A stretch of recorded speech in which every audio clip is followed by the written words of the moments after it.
Sometimes it takes taking away something that's in your life to realize how much you actually wanted it, how much you actually enjoyed it. Sometimes the exclusion and taking a hiatus or taking a holiday from something emphasizes how passionate you are about it, how much you enjoy that goal, all those things. The absence of it is sometimes the thing that makes you understand and love it more. Today we're talking to VIDDAL Riley, professional boxer. Some may know him as the coach of KSI in the boxing world on YouTube, but also he is an incredible professional fighter, in my opinion, a future world champion as well. There was a moment in his career where he left boxing. He went to get a normal job. He'd lost the passion for it and the fire for it, and then he returned.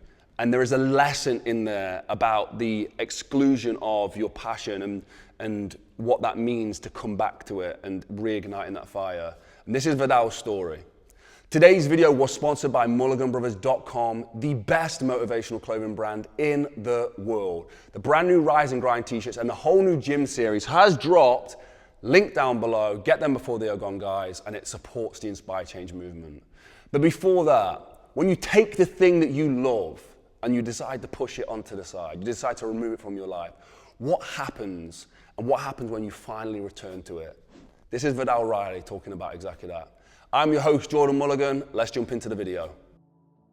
I remember working at nighttime, Oxford Circus, and my manager at the time drove to my house and picked me up on Boxing Day to make sure I came into work. And I just thought, I can't live like this. Like, I have to, you pulling up outside my house to drag me into the store to give other people items, and I'm just thought, I don't want this. I don't want to feel that pressure. I don't want anyone to make me feel like this is what there's pressure in life anyway, no matter what you do. But I don't like it in that way. You know, I don't want someone to tell me, oh yeah, you only can have this many days off. Do you know what I mean? What I do for my closest people to me to escape that. That's what really keeps me going. It's not about me per se. It's about the people around me all having that freedom and everyone being able to live that life. Whether it's my dad, whether it's my cameraman, whether it's my physio. I just want everyone to have those choices and those options. And they all have similar personalities to me in that way. We'll be even better when we achieve that. No one's gonna rest on their laurels and be like, yeah, we have the right to be lazy now. Everyone will further excel because they have that freedom. And that's what we work for, and that's why we're striving so hard. And honestly, that's my motivation, is to get everyone living the life they want to live, because we're already hard workers. It's not about us we don't want to work hard. We just want to work hard for us. We just want to work hard and really reap the fruits of our labor. And that's really what the journey is about. Early days, was there a moment you can remember that you fell in love with the sport, like a click moment? Yeah, I think winning my first national title and my first Great Britain title, I think I fell in love with the success of it too much, because the following year led to my first defeat. And my dad always said, yo, you win the schoolboys, which is the national championships. I won my first national championships at 12 years old. And he said, you'll win them. And I believed him, but you know, as it was going along and I was detonating, stop one guy, stop another guy, then I actually win it. Then I win the Great Britain Championships. I'm like, well, you said I'm gonna win it. I won it, and it wasn't even that hard. And I'll be honest, it wasn't that hard. And then he said to me, but there's a guy in a couple weights below you. You gotta watch out for him because he's similar to you. He's good. He knows what he's doing. I thought, don't you just see? I just done this easy. I have nothing to worry about. And you know how complacency comes up to get you. But I'd say I definitely fell in love with the success. I wouldn't say I fell in love with boxing, but I fell in love with the pats on the back and people saying, oh, you're the best in the country, like you're the best in Great Britain. I'm like 12 years old. I'm thinking I'm the best in the country. Like, I can't believe it. Like, my dad's been saying it, it's here. And I just kind of settled into it and fell in love with that.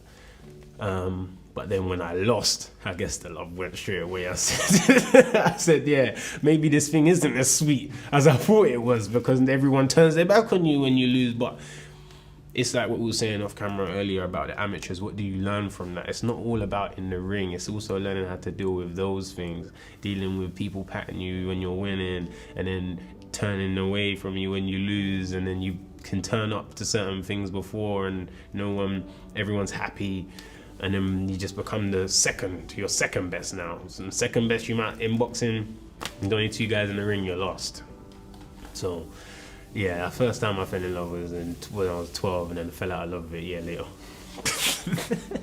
It's funny, I see on, like I was watching some of your YouTube stuff as well, and there's a mindset for, a strong mindset to like achieve and succeed. Like, where do you think that comes from? Again, I think always had subconscious. I think it's subconscious. I watch my parents, they both work hard. You know what I mean? They both worked hard. No one's lounging around.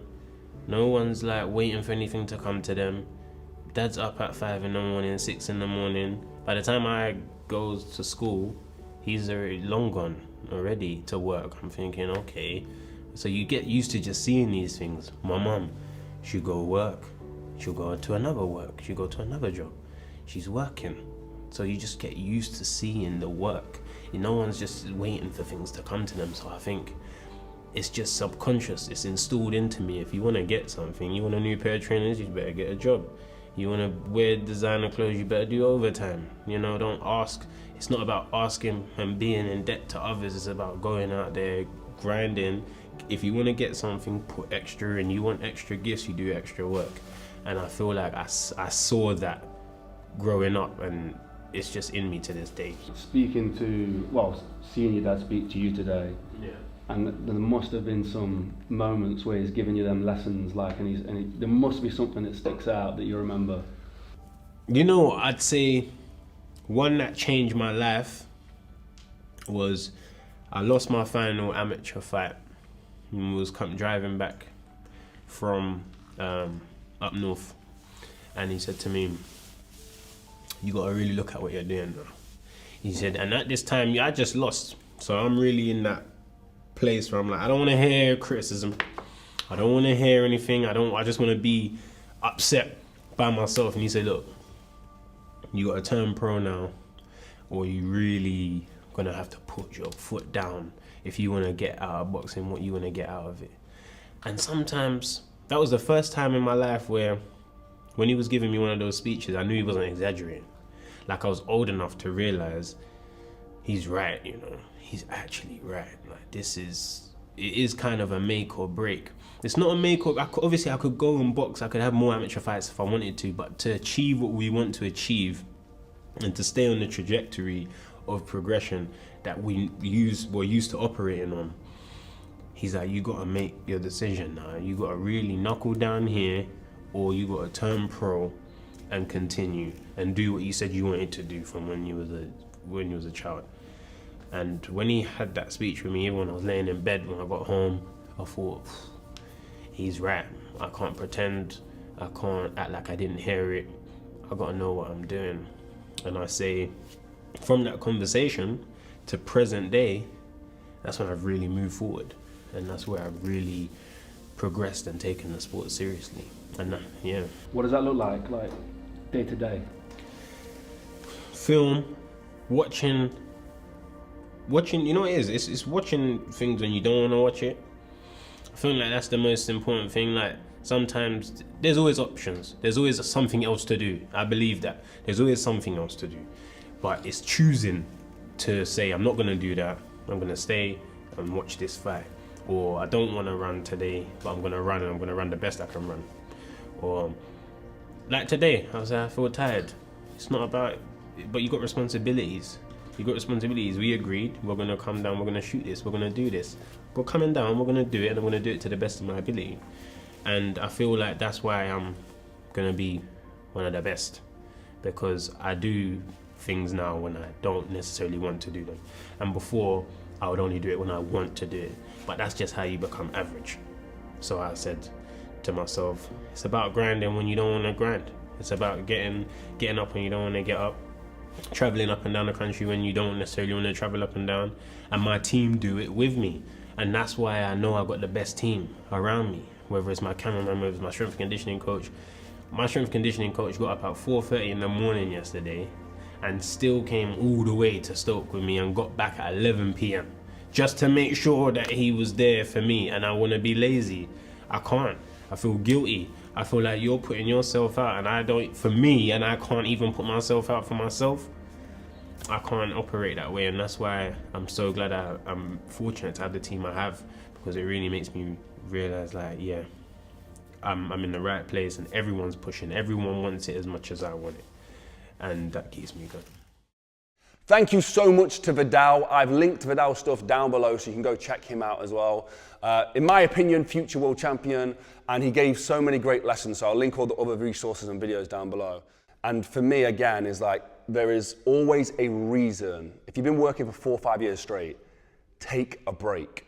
Remove yourself from it and be able to look at your goals and what you do objectively.